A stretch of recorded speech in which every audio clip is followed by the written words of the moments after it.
Hello friends, welcome to my YouTube channel. और आज हम एक टॉपिक डिस्कस करने वाले हैं क्लास 10 एनसीईआरटी, जिसका नाम है क्वाड्रेटिक इक्वेशंस।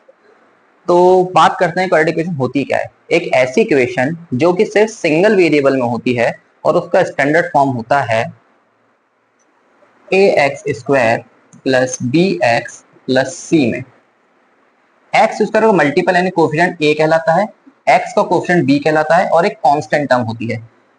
वेरिएबल का मतलब होता है जो वेरी करते हैं, यानी जो एक्स वाई जेड हम इस्तेमाल करते हैं इक्वेशन में, वो वेरिएबल कहलाते हैं। कांस्टेंट का मतलब होता है जो नंबर्स होते हैं वो कांस्टेंट होते हैं। स्टैंडर्ड फॉर्म में कहता है कि एक एक्स स्क्वायर की टर्म आएगी जो इक्वेशन का वेरिएबल होगा, उसकी स्क्वायर की टर्म आएगी और उसका एक कोफिशिएंट होगा यानी मल्टीपल होगा। फिर एक्स टर्म आएगी, फिर उसका एक कोफिशिएंट होगा जो बी कहलाएगा, फिर एक कांस्टेंट टर्म आएगी जो बिना एक्स वाई जेड यानी बिना वेरिएबल के होगी इक्वेशन के। ये किसका स्टैंडर्ड फॉर्म होता है। जैसे एक एग्जांपल लेते हैं। एग्जांपल है x square minus 3x minus 10 equals to 0। यहाँ पे एक्स स्क्वायर है, एक्स है और एक कांस्टेंट है, मतलब ये क्वाड्रेटिक इक्वेशन है। एक्स स्क्वायर कोफिशिएंट कुछ नहीं है, मतलब ये 1 कहलाएगा। एक्स का कोफिशिएंट 3 है और कांस्टेंट टर्म 10 है। ये a कहलाता है, एक्स का कोफिशिएंट b कहलाता है और ये कांस्टेंट टर्म c कहलाती है। तो क्वाड्रेटिक इक्वेशन एक ऐसी इक्वेशन हुई जो कि वेरिएबल की सबसे बड़ी पावर 2 के साथ होगी, फिर वेरिएबल की पावर 1 होगी, फिर वेरिएबल की पावर 0 होगी, यानी वेरिएबल होगा ही नहीं, और एक कांस्टेंट टर्म होगी। अब इसे एक सॉल्व करने का तरीका देखते हैं कि ये सॉल्व कैसे की जाती है। इसको सॉल्व करने का तरीका ये है जिसे बोलते हैं फैक्टराइजेशन यानी मिड टर्म स्प्लिटिंग।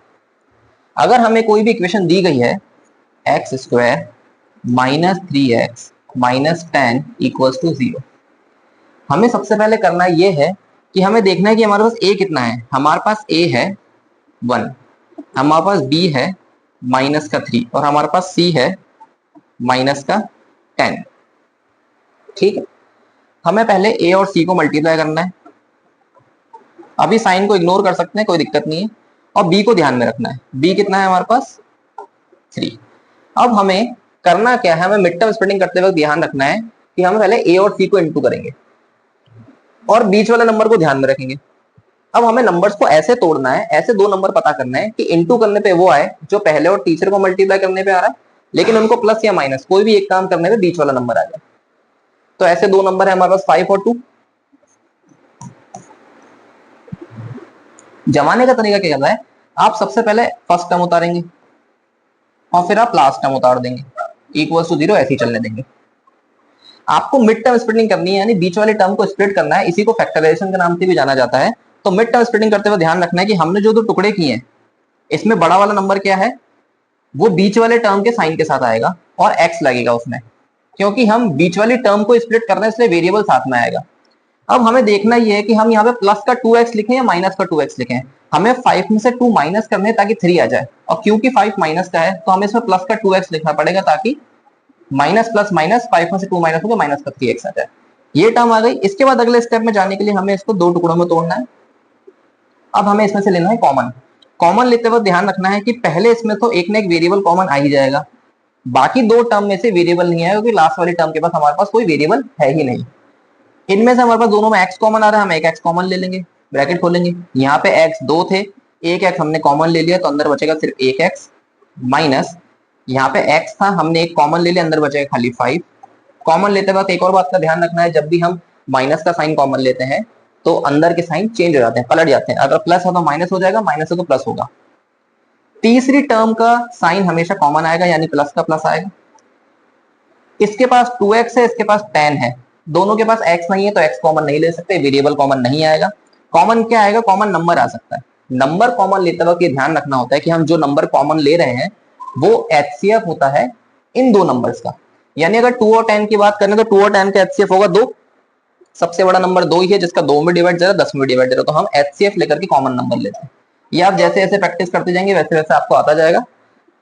अगर आप अभी बेसिक से शुरू कर रहे हैं तो कोई दिक्कत वाली बात नहीं है, आगे हम और भी क्वेश्चन सॉल्व करेंगे। अब यहाँ 2x था, हमने 2 कॉमन ले लिया तो अंदर बचेगा x। क्योंकि हमने प्लस का साइन कॉमन लिया तो अंदर के साइन चेंज नहीं होंगे। अंदर के साइन तभी चेंज होते हैं जब हम माइनस का साइन कॉमन लेते हैं, और हमने 2 कॉमन लिया है तो 2 को किससे इंटू करेंगे, 10 आ जाए 5 से, इसलिए 5 आया। ठीक है। अब इतना करने के बाद हमें इस स्टेप में x-5 वापस कॉमन मिलेगा, हम इसे एक बार और कॉमन ले सकते हैं। इस स्टेप में एक और चीज ध्यान रखनी होती है, जो ब्रैकेट पहले कॉमन लेने के बाद बचा है वही ब्रैकेट सेम रिपीट होना चाहिए। अगर ऐसा नहीं होता तो इसका मतलब है हम फैक्टराइजेशन में गलती कर रहे हैं, हमें दोबारा से फैक्टर्स करने पड़ेंगे। इसके स्टेप के बाद क्या ध्यान रखना है, हम x-5 वापस कॉमन लेंगे, तो जो दो बार आ रहा है उसको एक ब्रैकेट में x-5 लिख देते हैं, और जो बाहर बचे हैं उनको एक ब्रैकेट में x+2 लिख देंगे, इक्वल्स टू 0। इक्वल्स टू 0 का मतलब है एक बार हमें इस टर्म को 0 के बराबर रखनी है, एक बार हमें इस टर्म को 0 के बराबर रखनी है। अगर हम x-5 को 0 के इक्वल्स रखेंगे तो x की वैल्यू आ जाएगी हमारे पास 5। ऐसे ही अगर हम x+2 को इक्वल्स टू 0 रखेंगे तो हमारे पास x की वैल्यू आ जाएगी -2। ये हमारे पास x की दो वैल्यू आएंगे।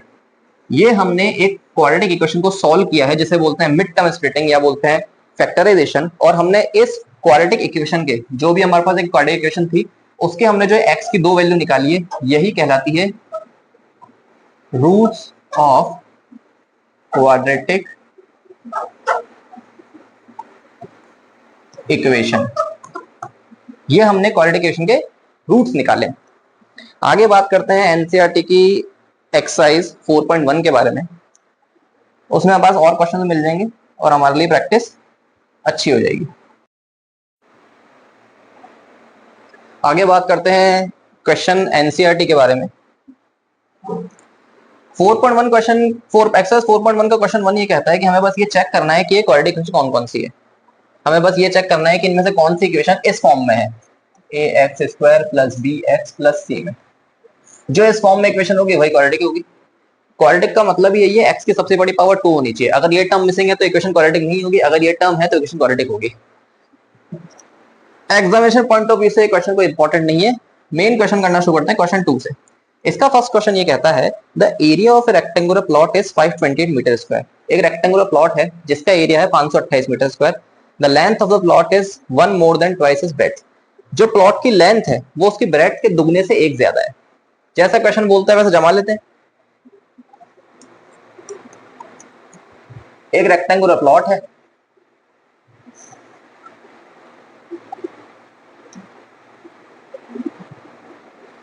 जिसमें लेंथ है और ब्रेड्थ है। लेंथ और ब्रेड्थ के बीच में एक रिलेशन दिया है, इसने बोला है length of plot is 1 more than twice is breadth. चलिए एक काम करते हैं, ब्रेड्थ को ब्रेड्थ ना मान करके x मान लेते हैं, ठीक है। अगर हम ब्रेड्थ को x मानेंगे तो क्वेश्चन के मुताबिक इसने बोला है length of the plot is 1 more than twice is breadth.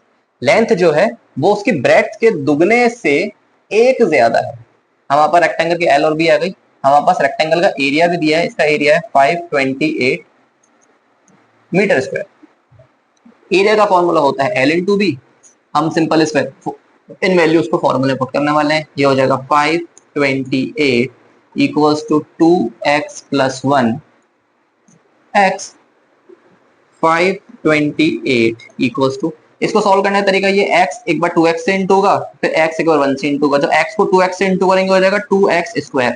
जब भी वेरिएबल मल्टीप्लाई होते हैं तो पावर ऊपर आती है, प्लस प्लस प्लस, यहाँ कोई नंबर नहीं है, 1 आएगा और x, तो 1 लिखने की जरूरत नहीं होती है, तो हम खाली x लिख सकते हैं, कोई दिक्कत नहीं।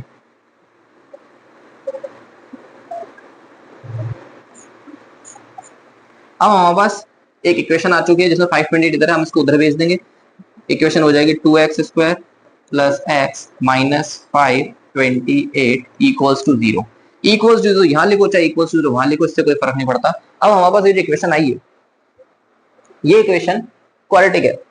x की पावर 2 है, x और एक कांस्टेंट टर्म है। हमें करना क्या है, सॉल्व करने का तरीका वही है जो अभी हमने सीखा। हम क्या करेंगे, पहले और तीसरे को मल्टीप्लाई कर देंगे। हम लिखेंगे 2 × 528, ये आ जाएगा 1056। अब हमें ऐसे दो नंबर सोचने हैं जिनको मल्टीप्लाई करने पे वही आए जो पहले और तीसरे को, यानी कि 2 और 528 को मल्टीप्लाई करने पे आ रहा है, और प्लस माइनस करने पे उस नंबर को या तो प्लस या माइनस कोई भी एक काम करने पे बीच वाला नंबर आ जाए। तो हमें ऐसे दो नंबर सोचे, इंटू करने 1056 है। अच्छा, वैसे तो 1056 लाने के लिए हम एलसीएम का इस्तेमाल कर सकते हैं, लेकिन यहाँ पे मोटा मोटा हिसाब लगाते हैं। हमें चाहिए 1056, हमें ये नंबर चाहिए। ये 1000 के आसपास की सीरीज है, 1000 से बड़ा ही जा रहा है लगभग, ठीक है। और साथ में हमें ऐसे नंबर चाहिए जिनको प्लस या माइनस करने में 1 आ जाए। यहाँ पे बीच में बी की जगह 1 है, हमें 1 चाहिए। अब प्लस करने पे तो दो नंबर को बना नहीं सकता, तो हमें माइनस करने पे आएगा नंबर। आइडिया ये लगा कि हमारे पास जो भी दो नंबर आएंगे वो लगातार नंबर आएंगे, 35 36, 40 41, 42 43, ठीक है, 20 21, ऐसे दो लगातार नंबर आएंगे ताकि उनका डिफरेंस 1 निकले और इंटू करने में 1056 आ जाए। अब अंदाजा ये है कि ये तो 1000 के आसपास जा रहा नंबर, तो हम देखेंगे भाई, हमें मालूम है कि 30 इंटू 30 तो 900 होता है, और ये 1000 के आसपास गया नंबर। तो हम देखेंगे अब ऐसे नंबर जिनको जो लगातार हो और इनको इंटू करने 1056 ज्यादा है। अब 30 और 40 के बीच का नंबर ही आएगा, लेकिन हम हर एक नंबर को मल्टीप्लाई करके नहीं देखने वाले, हम देखेंगे यूनिट डिजिट क्या चाहिए, 6 चाहिए। तो हमें मालूम है कि अगर हम 32 और 33 को मल्टीप्लाई कर ले तो बात बन सकती है। तो 32 और 33 को इंटू करेंगे तो 1056 आ जाएगा। आप करके देखेंगे, आपको अंदाजा लग जाएगा। इस तरह से हम अंदाजा लगा के सवाल को बना सकते हैं। तो हमारे पास दो टुकड़े आ चुके हैं। टुकड़े हमारे पास ये कहते हैं कि भाई साहब एक नंबर 33 ले लो और एक नंबर 32 ले लो, इससे आपके पास दो नंबर आ जाएंगे, ठीक है। अब क्या करना है, अब बस टुकड़े हमें पता चल गया। मेन तो इसका पार्ट टुकड़े पता करने का होता है। जमाने का तरीका ये है, पहली टर्म जमाई -528 लास्ट टर्म जमाई इक्वल्स टू 0। हमने टुकड़े सोचे थे 33 और 32। ये बड़ा वाला नंबर है प्लस, बड़ा वाला नंबर है 33 और इसमें प्लस का साइन चाहिए, तो 33 को प्लस के साइन के साथ लिख देंगे। हम 33 में से एक माइनस करेंगे तभी 32 आएगा, तो हमें यहाँ पे 32 माइनस का लगा के x लिखना पड़ेगा। इन दो में से और इन दो में से हमें कॉमन लेना है। 2 और 33 में से कुछ कॉमन आ नहीं रहा नंबर, तो हम सीधे सीधे वेरिएबल की तरफ जाएंगे। यहाँ पे x2 है, यहाँ एक x है, तो एक x कॉमन आ जाएगा। अंदर क्या बचेगा, यहाँ 2x थे, हमने एक x कॉमन ले लिया, तो बचेगा 2x प्लस 33। इसका साइन हमेशा कॉमन आता है, माइनस लेंगे। अब हमें साथ के साथ ये भी पता है कि इस स्टेप पे यही ब्रैकेट रिपीट होना चाहिए। अब क्योंकि मुझे यहां से एक ऐसा नंबर कॉमन लेना है जो उसका HCF हो, तो या तो आप 32 और 528 का HCF निकाल लो, और अगर ऐसा नहीं होता तो हम ये देखेंगे, यहाँ से अंदाजा लेंगे, हमें यहाँ पे 2 चाहिए, तो ऑब्वियसली बात है मैं 16 कॉमन लूंगा तभी यहाँ 2 बचेगा, तो हम 16 कॉमन ले लेते हैं। यहाँ बचेगा 2x, हमने माइनस कॉमन लिया है तो अंदर का साइन चेंज हो जाएगा, प्लस 33 इक्वल्स टू 0। अब ये ब्रैकेट दो बार आ रहा है, इसको एक बार लिख देंगे 2x प्लस 33, और इनको एक ब्रैकेट में लिख देंगे x माइनस 16। ये ब्रैकेट लिखने का मतलब यही है कि हमने इस स्टेप में वापस से 2x पर 33 कॉमन ले लिया, तो ये कॉमन ले लिया तो यहाँ खाली x बचेगा, ये कॉमन ले लिया तो यहाँ -16 बचेगा। याद रखने के लिए हम इसको ऐसे बोलते हैं कि हम जो दो ब्रैकेट में आ रहा है उसको एक ब्रैकेट में, और जो बचेगा उसको एक ब्रैकेट में लिख देंगे। एक एक करके 0 के बराबर रखेंगे, इसको 0 के बराबर रखेंगे, वैल्यू पॉइंट में चल जाएगी। क्योंकि x हमने ब्रेड्थ मानी है, लंबाई पॉइंट में लेने का मतलब नहीं है, एक राउंड फिगर लेंगे, तो हम सीधे सीधे x माइनस 16 को ही 0 के इक्वल रखते हैं। यहीं से देख के पता लग रहा है हमारे पास x की वैल्यू 16 आ रही है। x हमने ब्रेड्थ मानी थी, हमारे पास ब्रेड्थ आ गई 16। हमारे पास l है 2x प्लस 1, l है हमारे पास 2x प्लस 1, यानी ये 16 का दूना प्लस 1, तो लेंथ आ गई हमारे पास 33। हमें l और b ही फाइंड करने के लिए बोला गया था, हमने l और b फाइंड कर लिए, यही क्वेश्चन खत्म। अब बढ़ते हैं अगले क्वेश्चन की तरफ। अगला क्वेश्चन क्या कहता है, अगला क्वेश्चन कहता है the product of two consecutive positive integer is 306। The product, product मतलब multiplication of two consecutive positive integer, दो लगातार पॉजिटिव इंटीजर का मल्टीपल ही 306 है। We need to find the integer, ठीक है। मान लेते हैं पहला इंटीजर है हमारे पास x, तो सेकंड इंटीजर क्या आएगा। जब भी हम लगातार नंबर की बात करते हैं, जैसे 2 3 4 5 6, तो 2 के बाद 3, 3 के बाद 4, 4 के बाद 5, 5 के बाद 6 का 12, जब हम पहले वाले नंबर में एक एक जोड़ते जा रहे हैं, इस तरह सीरीज बनती जा रही है। इसने बोला लगातार, कंसेक्यूटिव का मतलब होता है लगातार, पॉजिटिव इंटीजर, इंटीजर कोई नंबर है, प्रोडक्ट बोल रहा है दोनों का। हमने पहला नंबर मान लिया x, दूसरा मानेंगे x प्लस 1। मानना क्या पड़ेगा, लिखना ही पड़ेगा, क्योंकि लगातार नंबर x के बाद लगातार कब होगा, जब उसमें पहले वाले में एक जोड़ देंगे तभी लगातार आएगा, ठीक। अब अकॉर्डिंग टू क्वेश्चन, क्वेश्चन क्या बोल रहा है, क्वेश्चन ये कहता है कि इनका प्रोडक्ट यानी मल्टीपल x प्लस 1, यही 306 है। सॉल्व करना है, एक बार x इससे इंटू होगा, एक बार x इससे इंटू होगा, x इंटू ये हो जाएगा x स्क्वायर, प्लस x को 1 से इंटू करेंगे x इक्वल्स टू 306। 3 स्क्वायर उठा के यहाँ ले आएंगे तो ये हो जाएगा x square plus x minus 306 equals to 0। करने का तरीका वही है, ए हमारे पास 1 है, बी हमारे पास 1 है, पहले को 30 से इंटू करना है तो आएगा 306, बीच का नंबर 1 है। ऐसे दो लगातार नंबर सोचते हैं, इनको इंटू करने में 306 आ जाए, लेकिन प्लस माइनस करने पे 1 आ जाए। सीरीज 300 भी चल रही, जैसे इस पहले वाले क्वेश्चन में किया था, इससे पहले वाले में 1056 था। दो लगातार नंबर सोचने, लगातार ऐसे सोचने कि अंतर 1 चाहिए, डिफरेंस 1 चाहिए, जोड़ने पे तो बना नहीं सकता, डिफरेंस ही बनाएगा। सीरीज 300 की है, 20 इंटू 20 400 होता है, 10 इंटू 10 100 होता है। तो मतलब ये 10 से 20 के बीच में को दो लगातार नंबर होंगे जिनको इंटू करने पे आएगा। यूनिट डिजिट 6 चाहिए, तो हमें ऐसा नंबर देखने पड़ेंगे। यहां तो हम एक ले लें 12 और 13, ठीक है। लेकिन ये 306 है ना, हमें मालूम है 15 का स्क्वायर ही 225 होता है। तो 15 के बाद के नंबर, 15 से 20 के नंबर, 20 के बीच नंबर ले लेते हैं। तो 6 चाहिए, तो हम ले लेते हैं 17 और 18, ठीक है। 17 और 18 मल्टीप्लाई करके देख लेते हैं भाई आता है नहीं आता है।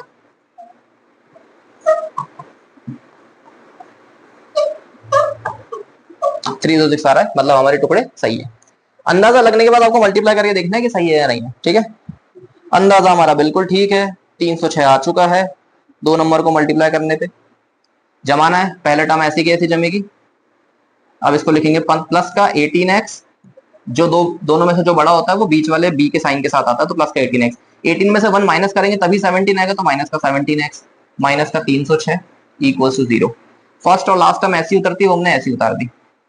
यहाँ पे x कॉमन आ रहा तो x ले लेंगे, ब्रैकेट खोलेंगे, यहाँ 2x थे, 1x कॉमन ले लो तो खाली x बचेगा, प्लस 18x में से x कॉमन ले ले तो खाली 18 बचेगा।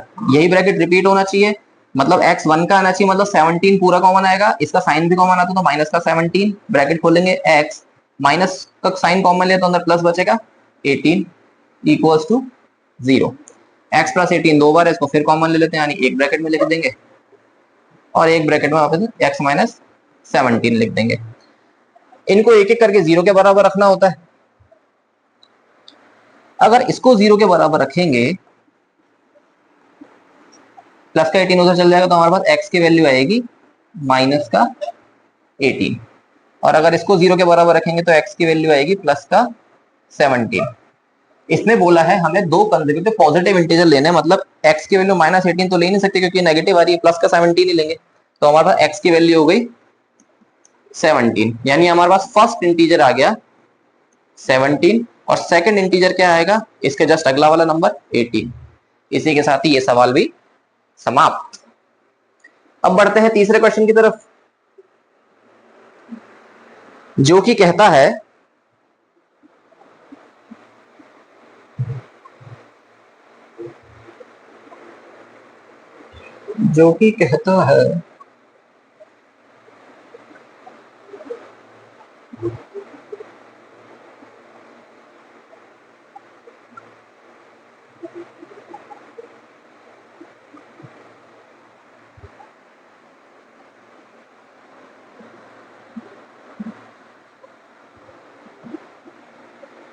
Rohan's mother's age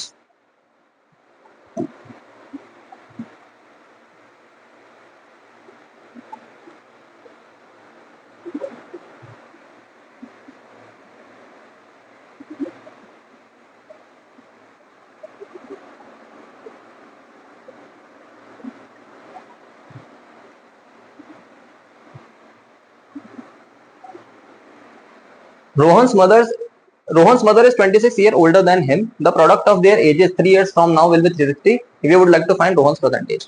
क्वेश्चन ये कहता है कि रोहन की मदर उससे 26 साल बड़ी है, 26 years older than him. The product of their ages 3 years from now. और आज से 3 साल बाद उनकी जो एज होगी उसका प्रोडक्ट 360 है। जब भी एज वाले क्वेश्चन आएंगे हमें एक बात का ध्यान रखना है, हमें उनकी प्रेजेंट एज माननी होगी। और बात कर रहा है रोहन और उसकी मॉम की, तो लिख लेते हैं भाई, एक है हमारे पास कैरेक्टर रोहन और एक है मदर, और ये बात कर रहा है प्रेजेंट एज की।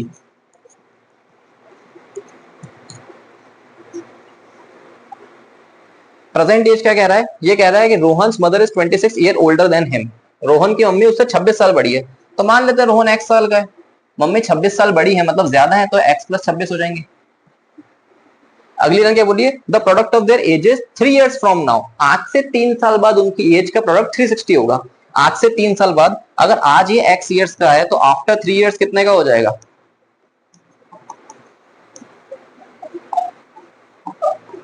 आप इसमें 3 साल जोड़ दोगे तो ये 3 साल बढ़ जाएगा।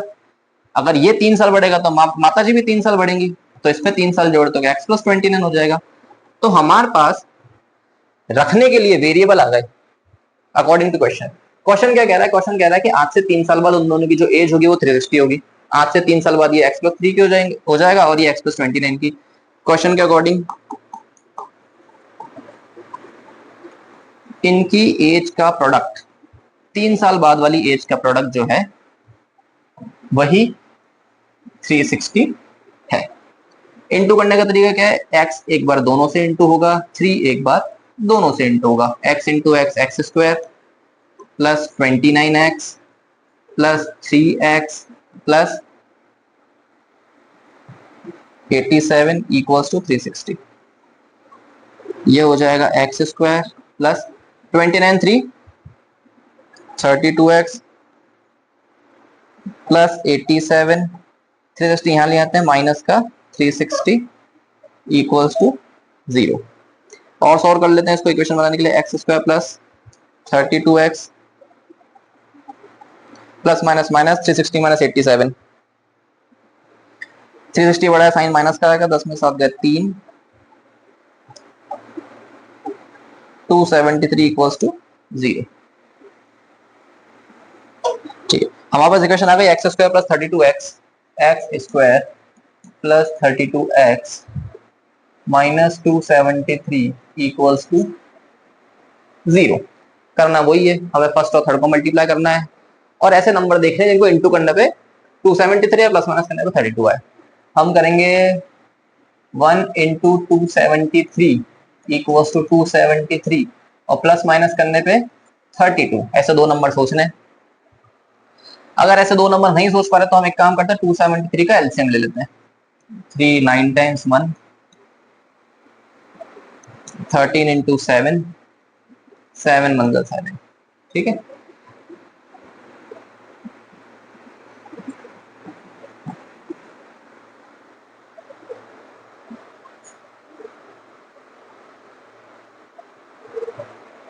ओके ठीक है।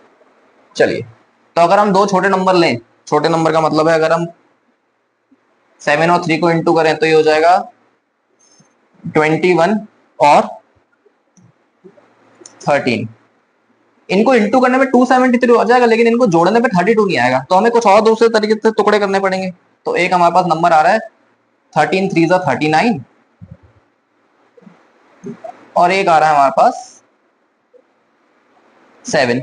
इनको माइनस करने पे तो 32 आ जाएगा, तो हमारे पास टुकड़े आ गए। एलसीएम लेने से हमें टुकड़े पता चल सकते हैं, तो हमारे पास टुकड़े आ गए 39 और 7। अब कुछ नहीं, बस हमें सॉल्व करना है, इसको जमाना है। तो हम आगे वाली स्लाइड पे चलते हैं जमाने के लिए इसको। हमारे पास इक्वेशन है x square plus 32x minus 273 equals to 0। हमने टुकड़े जमाए थे 39 और 7। X square plus 39x minus 7x minus करेंगे तभी 32 आएगा, minus 273 equals to 0। x common लेंगे, अंदर बचेगा x प्लस 39। इसका साइन कॉमन आता है माइनस का, हमें मालूम है यही ब्रैकेट रिपीट होना चाहिए। x के साथ 1 कोफिशिएंट है, तो यहाँ पे x कोफिशिएंट 1 लाने के लिए क्या करना पड़ेगा? 7 कॉमन लेंगे तभी 1 आएगा। माइनस कॉमन लिया प्लस 39। एक मिनट,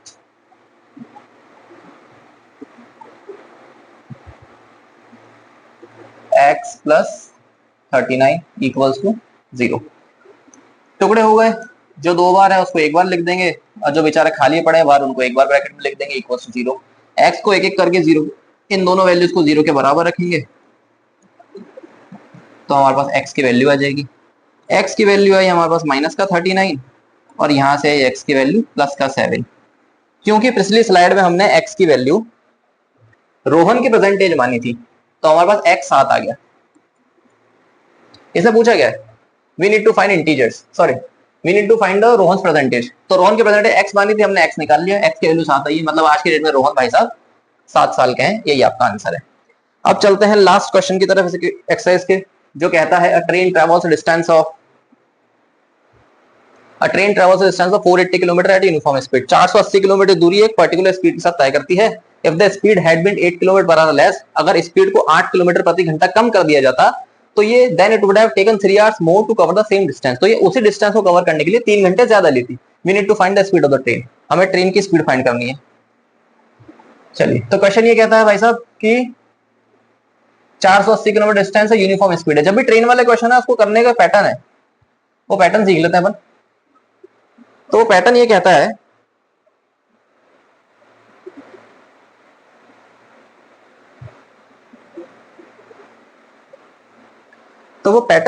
है कि इसको क्लीन कर देते हैं। क्लीन कहां से हो गई है? हमें पहले लिखना है डिस्टेंस, फिर स्पीड, फिर टाइम। दो सेक्शन बनाने, दोनों कंपैरिजन के आधार पर होंगे। इसने बोला डिस्टेंस दोनों में सेम है 480 किलोमीटर, तो लिख देंगे डिस्टेंस 480। ठीक है, दो कंडीशन बनेगी, यहाँ पे लिख देंगे 480। स्पीड हमें मालूम नहीं कितनी है, टाइम हमें मालूम नहीं कितना है, तो पहली कंडीशन मानते हैं स्पीड x है और हमें मालूम है t टाइम ले रहा है, t घंटे ले रहा है। इसने कंडीशन क्या दी है, अगर ये स्पीड को 8 किलोमीटर प्रति घंटा कम कर देता, मतलब ये जो स्पीड पहले थी उससे 8 किलोमीटर प्रति घंटा कम कर देता, तो टाइम इसको 3 घंटा ज्यादा लगता, मतलब t+3 लगता। क्वेश्चन कंफर्म कर लेते हैं, क्वेश्चन यही है। ये रहा 480 किलोमीटर यूनिफॉर्म स्पीड है, 8 किलोमीटर प्रति घंटा, then it would have taken 3 hours more to cover the same distance. ठीक है, तो ये 3 घंटे ज्यादा लेता है। ठीक है, इक्वेशन आ गई हमारे पास। इक्वेशन आई नहीं है, सॉरी, इक्वेशन बनाएंगे अब बना लेते हैं इक्वेशन। टाइम की इक्वल जमा लेते हैं। टाइम होता है डिस्टेंस अपॉन स्पीड। यहां से टाइम की इक्वेशन क्या जमेगी, आप कहोगे sir time equals to, time तो टी है, डिस्टेंस कितना है 480 अपॉन स्पीड कितनी है x। ठीक है, यहां से टाइम कितना है, आप कहोगे सर टाइम तो t+3 है, इक्वल टू डिस्टेंस कितना है 480 अपॉन स्पीड है x माइनस 8। यहां से t की वैल्यू है 480 अपॉन x, उसको उठा के यहां रख देते हैं इस इक्वेशन में। यह हमारे पास इक्वेशन 1 है, इसको हम दे देते हैं सेकंड नाम। t की वैल्यू हो जाएगी 480 upon x plus 3 equals to 480 upon x minus 8। इस पूरी टर्म को उठा के वहां ले जाते हैं, सॉल्व कर लेते हैं, 3 को इधर ही पटक देते हैं। अब बस कैलकुलेशन कैलकुलेशन है और कुछ नहीं है। लिखा जाएगा 3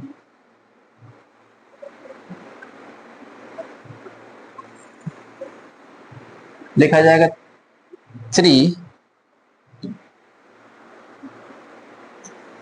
equals to 480 upon x minus 8।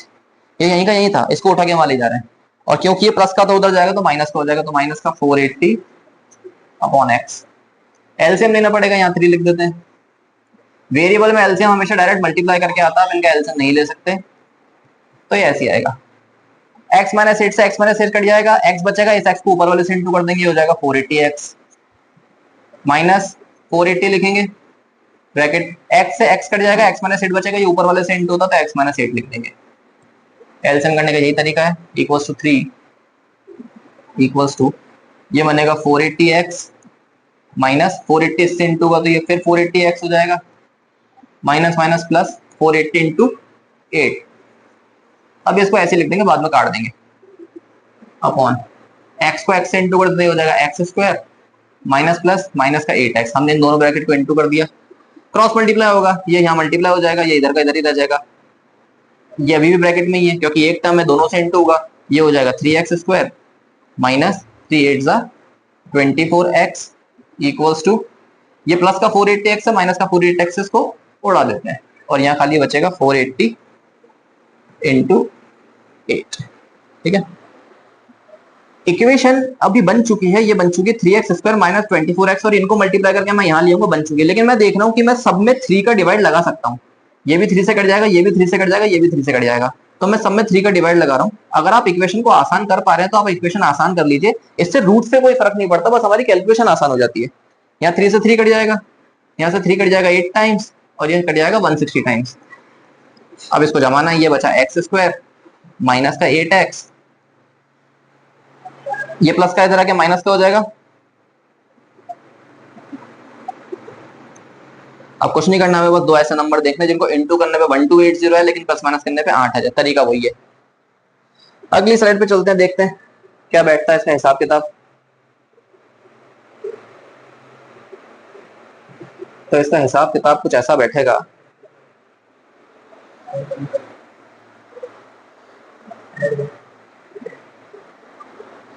इसका हिसाब किताब कुछ ऐसा बैठेगा, कहाँ गया क्वेश्चन अपना,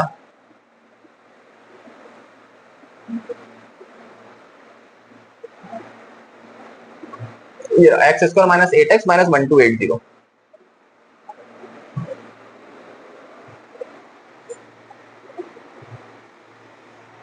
x square minus 8x minus था कि प्लस था, -5 नहीं,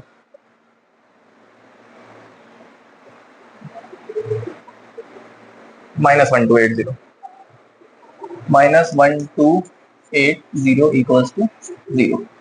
फर्स्ट को थर्ड से इंटू करना है, बीच वाले के टुकड़े करने हैं, दो नंबर ऐसे उसने इंटू करने पे 1280 है, क्योंकि 1 से इंटू करने पे यही रहेगा, प्लस माइनस करने पे 8 है। नंबर सोचते हैं, सोचने में बहुत ज्यादा टाइम वेस्ट हो जाएगा, एक काम करते हैं 1280 का एलसीएम ले लेते हैं, बेटर रहेगा।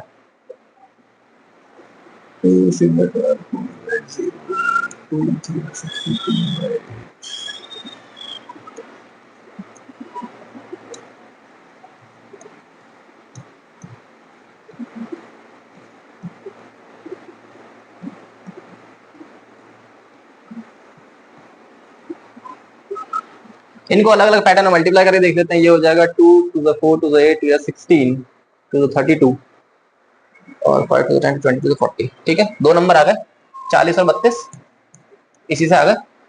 ठीक है, इंटू करने पे तो 1280 आएगा जाएगा, लेकिन माइनस करने पे 8 आ रहे हैं। चलिए, x square minus 40x plus 32x minus 1280 equals to 0। इनमें से कॉमन लेना, इनमें से कॉमन लेना, x कॉमन लेंगे, अंदर बचेगा x माइनस 40